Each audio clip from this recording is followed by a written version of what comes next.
Good afternoon, dear students.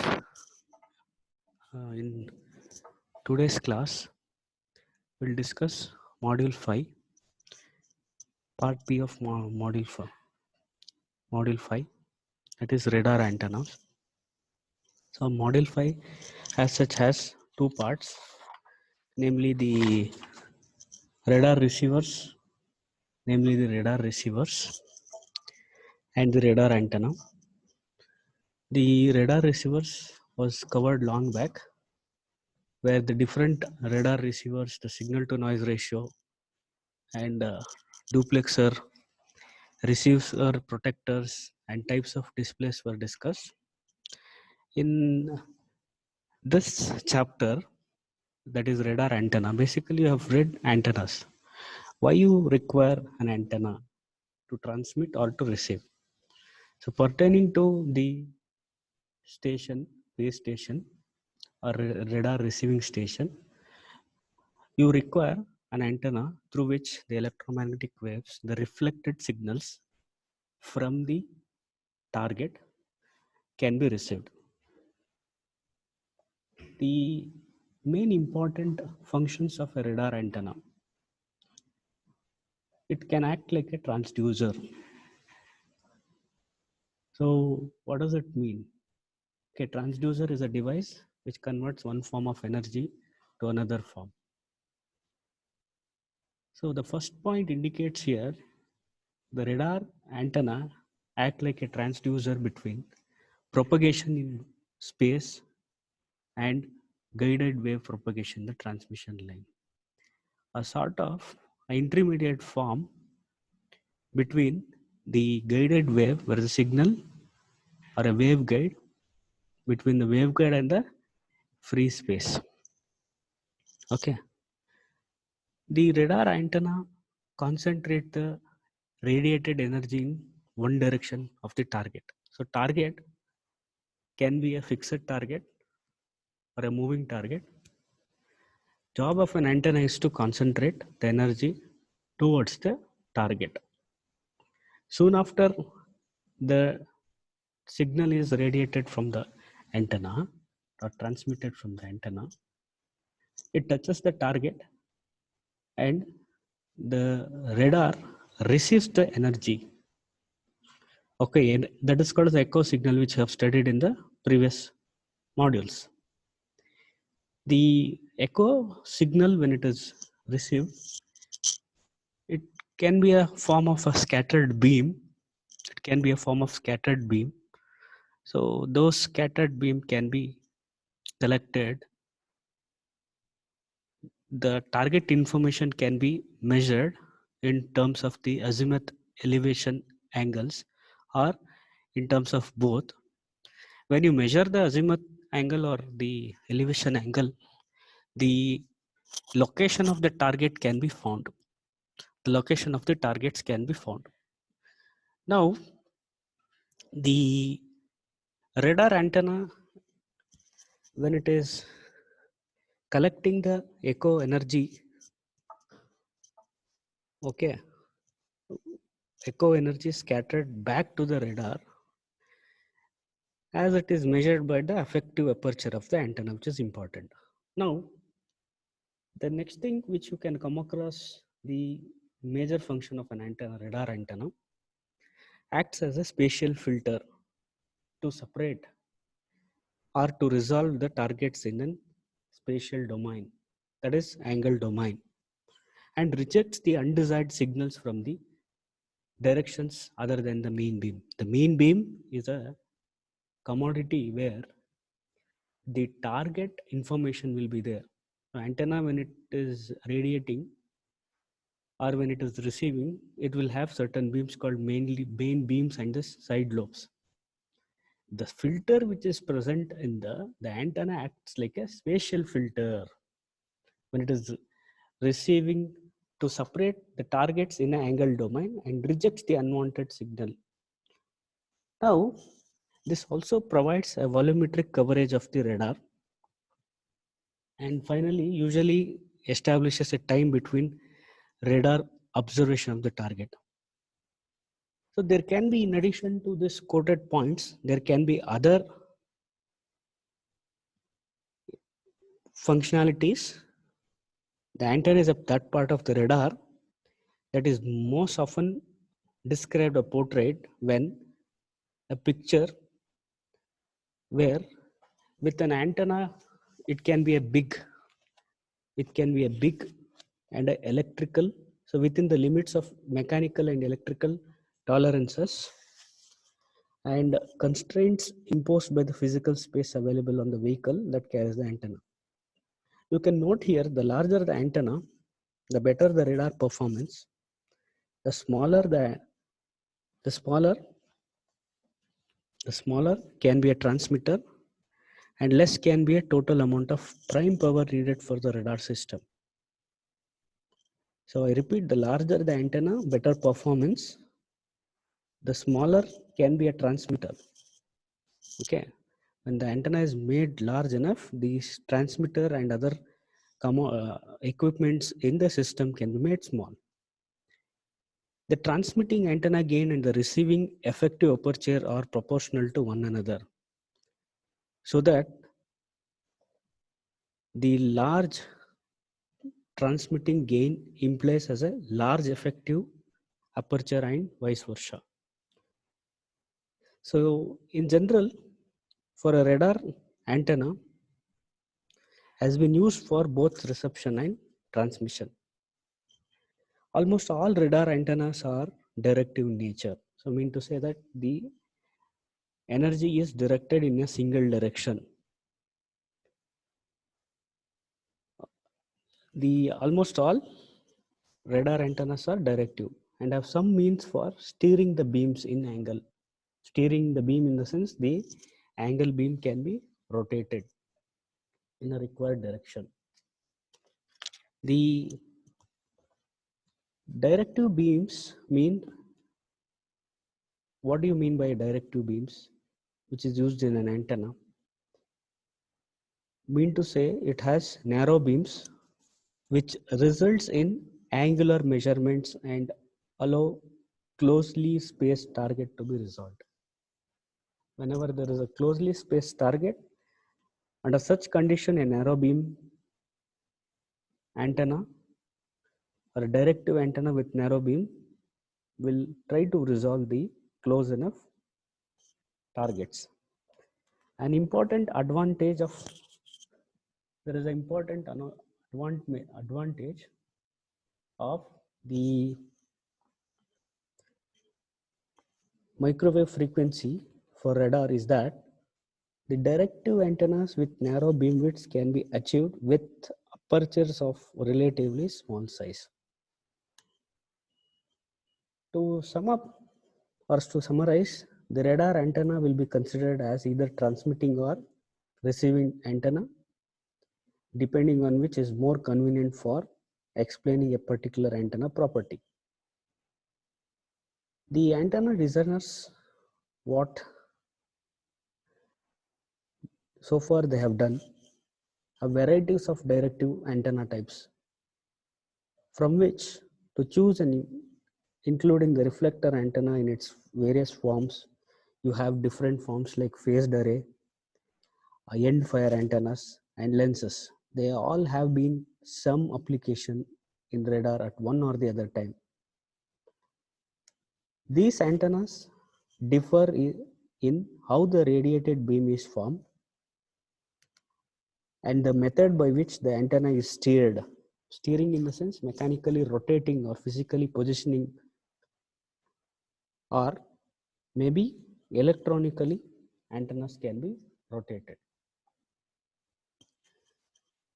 The relatively simple parabolic reflector similar to automobile headlight or a searchlight in one form or the other form has been popularly used for microwave antenna for the conventional old type of radars.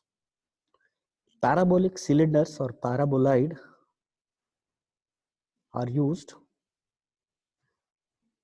okay, where the paraboloid of revolution for antenna is happened. Cassegrain antenna for polarization twist There are also been applications where spherical reflectors are also used, but for limited. So in olden days, mechanically rotatable antennas were used. They were eventually replaced by the parabolic reflectors. When the radar frequency is increased to microwave during the World War II, so this is way long back in 1970s, mechanically scanned planar array antenna repaired, but at microwave frequency with slotted waveguides, radiators or printed circuit board antenna rather than dipoles. The mechanically scanned planar array is found in almost all 3D antennas with low side lobes, and in applications such as airborne radars where antenna is fitted behind a radome in the nose of a aircraft. Electronic steered phased array antenna began to be employed for military applications. So there are different antenna types where it finds applications according to the requirement. So the applications of antennas, the features and functionalities, the functionalities of antennas, and the next thing when we come across, you have the different antenna parameters. The antenna parameters, you have directive gain, basically first thing gain, and then in the gain you have directive gain and the power gain. What type of the radiation pattern for an antenna, the effective aperture, the side lobe radiation, the aperture efficiency and polarization. So these are the different parameters which you need to come across when you are selecting an antenna for a radar. So directive gain is a measure of ability. It is defined as the measure of ability of an antenna to concentrate the transmitted energy in a particular direction, which is much more important. So directive gains, there are two types, directive gain and power gain. So usually gain is of two types. The directive gain, you can observe here, directive gain and power gain. So the directive gain is denoted by GD, so which is a ratio of maximum radiation intensity per average radiation intensity. So it can be expressed as GD is equal to 4 pi into maximum power radiated per solid angle to the total power radiated by an antenna. So when you solve mathematically, GD is equal to 4 pi P comma theta comma phi max divided by double integration P comma theta comma phi into d theta d phi. So when it is solved, you get 4 pi by d. Now, the directive gain is a descriptive of the nature of an antenna radiation pattern.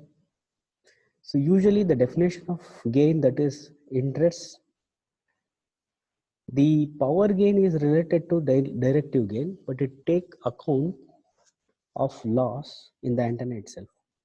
The power gain is more appropriate for the radar use in radar range equation and therefore for more interest for radar engineering. Now, what is this P of theta comma phi?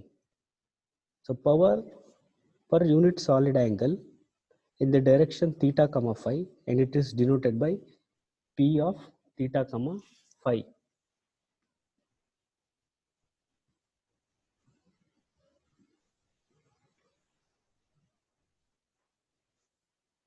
Now, so the units for this P of theta comma phi is watts per stereoradian. If you consider a plot of a radiation pattern as an intensity of angular coordinate, it is called radiation intensity pattern. The power density or power unit per area, when it is plotted, it is called as power pattern. The power pattern and radiation pattern are identical when which is plotted on a relative basis. When it is normal, so therefore it is when maximum is normalized for a value of unity. When plotted on a relative basis, they are called antenna radiation pattern, or simply it is called as radiation pattern. Now you can observe the average antenna intensity over entire solid angle of 4 pi steradian is equal to total power radiated divided by the total power radiated divided by 4 pi. So that is what it is given in the equation for GD. Now, if I observe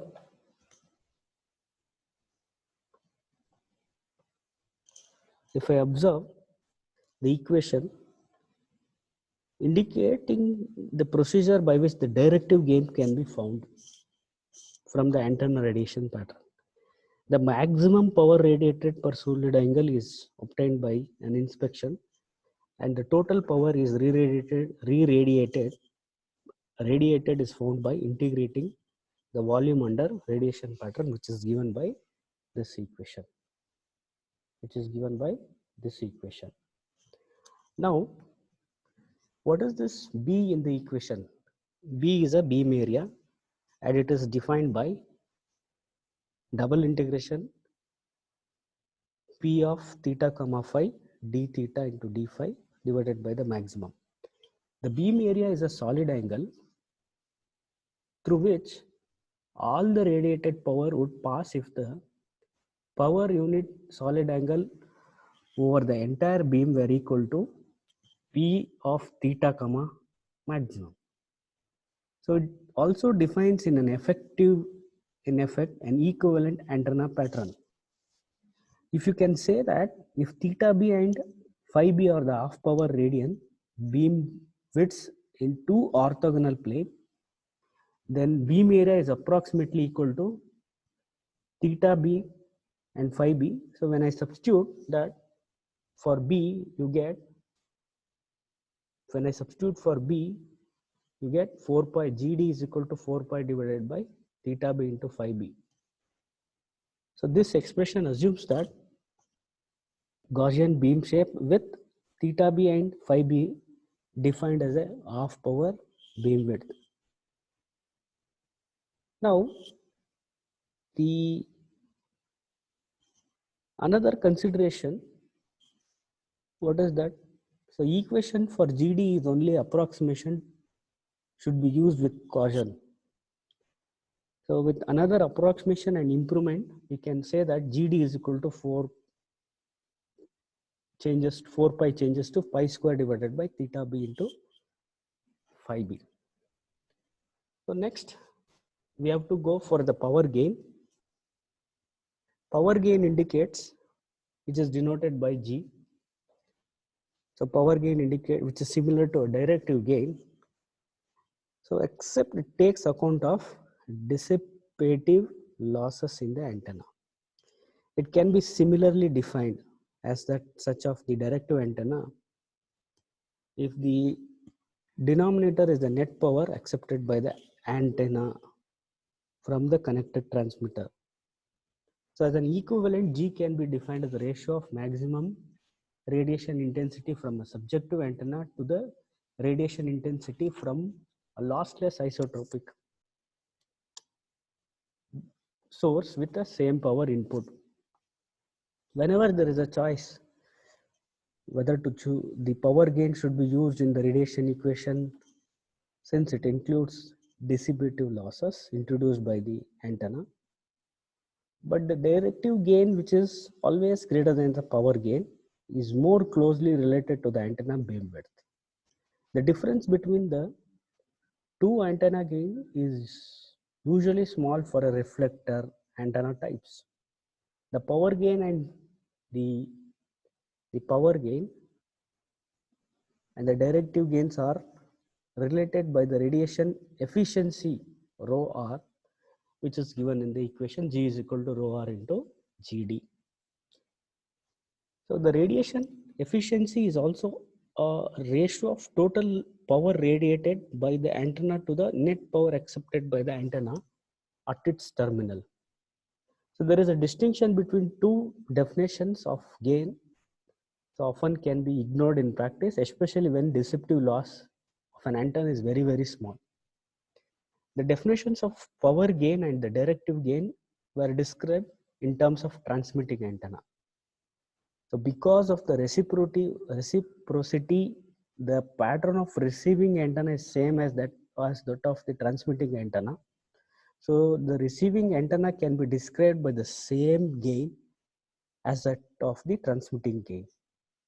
This is why one can talk of receiving gain even though the gain is defined in terms of the transmitting gain.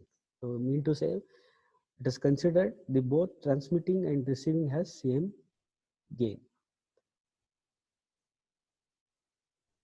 So the effective aperture is a different thing of a receiving antenna on the other end has no similar for the transmitting. So the power gain and the gain of an antenna, directive gain, is being discussed. Next, you have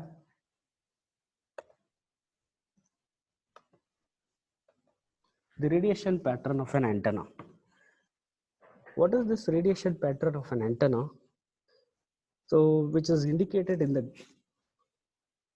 graph, which is a plot of degree of access versus relative radiation intensity in dB.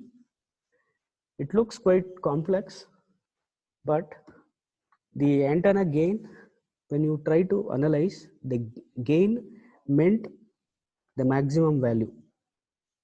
Also speak the gain in terms of gain versus the function angle.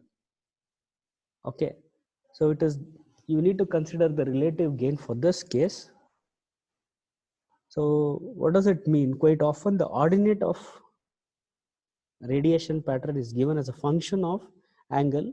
When it is normalized unity, it is called as relative gain. So example, what we have shown in the figure is a paraboloid reflector pattern. So paraboloid reflector is an antenna. So in this particular antenna, pattern might not be a representative of a well-designed modern high-gain antenna, but it does illustrates various features that a simple reflector antenna pattern that might have. So this has a main beam is shown at 0 degrees. Main beam is shown at the 0 degrees. The remainder of the pattern outside the main beam is called as the side lobes. As the angle increases from the direction of maximum gain, the main notification, what you can observe as the angle is increased, there is an irregularity in the pattern. This is called as a shoulder or a vestigial side lobe on the main beam. So, but sometimes it does not appear in all radiation pattern, and it is not desired since it is an indicative of phase errors in the aperture illumination. You can see that normally when errors in the aperture illuminations are small enough, the first side lobe appears near where the vestigial side lobes are present, indicating, which is indicated rather than the first side lobe. Then near in side lobes, what is there, generally decrease in magnitude as the angle is increased.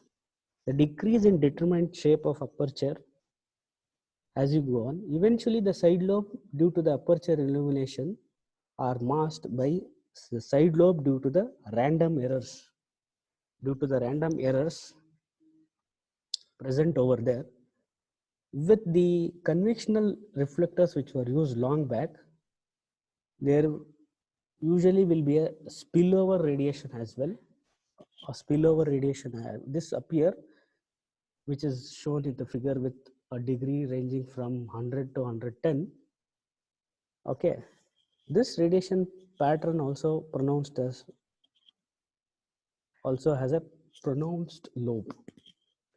in the backward 180 degree due to the diffraction around the edges of the reflector as well as the direct leakage from the mesh reflector. The radiation pattern,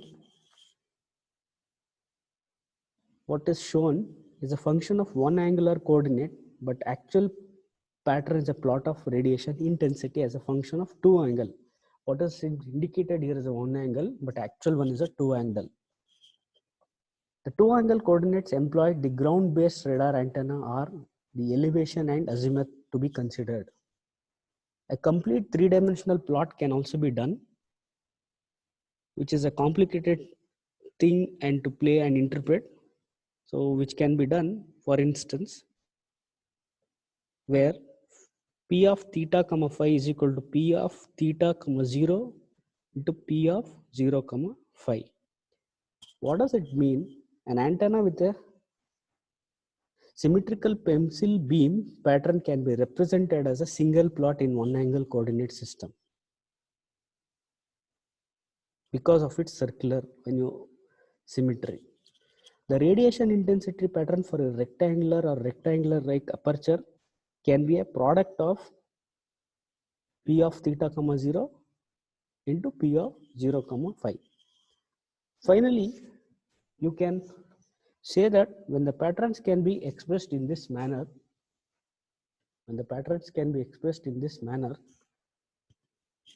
the complete radiation pattern in two-angle coordinate from the two-angle coordinate pattern in the theta and phi planes.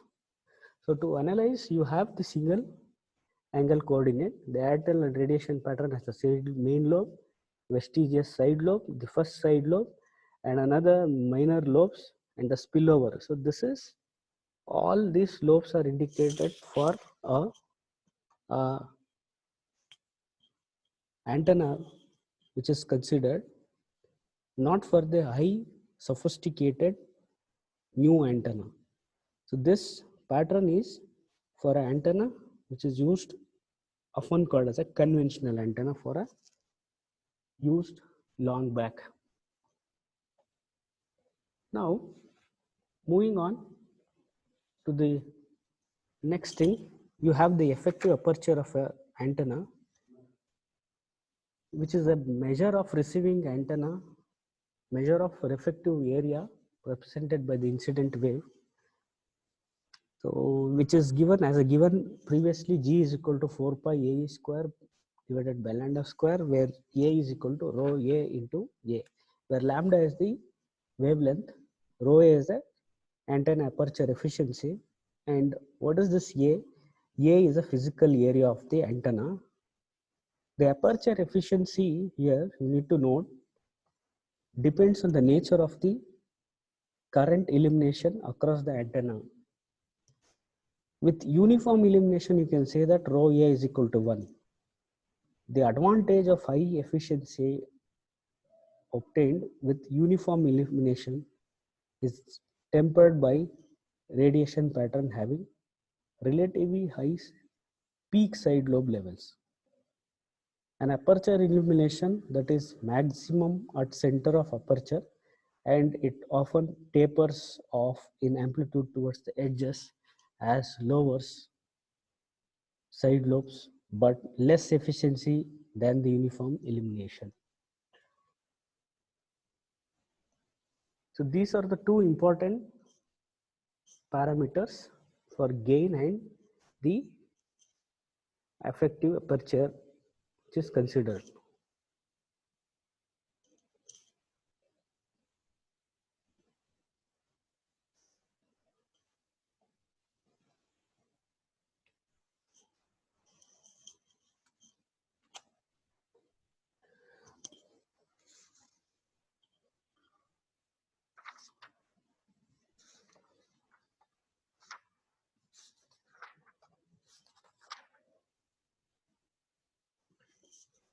So there are different types of reflectors, antennas. Out of that, paraboloid and cast screen are the two different types which is considered. So out of that, a parabolic reflector antenna pattern a counter of parabolic reflector is considered and it is explained. So reflector antennas works as a reflector of electromagnetic energy and has been a basis for many radar antennas. The parabolic surface is illuminated by a source of radiated energy called a feed, which is called as feed, which is placed at the focus of the parabola. The parabola converts a spherical wave radiated from the feed to a plane wave because any ray radiated from focus that intersects the parabola surface is reflected in direction parallel to the axis of parabola. And second thing you can note, the distance traveled by any ray from the focus of parabola and by reflection to the plane perpendicular to the parabola axis is the same for all rays, no matter what angle they emanate from the focus. So in practice, a plane wave does not emerge from after reflection until the wave travels a sufficient distance to be in far field of antenna, but this is not a need of concern at this stages. So with this theoretical concepts relating to antenna, so in the next class, we'll try to consider and explain the types what was indicated here, like parabola feeds of an antenna and how the parabola is fed, or it is what is the feed support, what is a cascade antenna, and how the polarization looks. Okay, so with these valuable inputs, we'll stop the class and we'll continue the next topics in the next class. Thank you.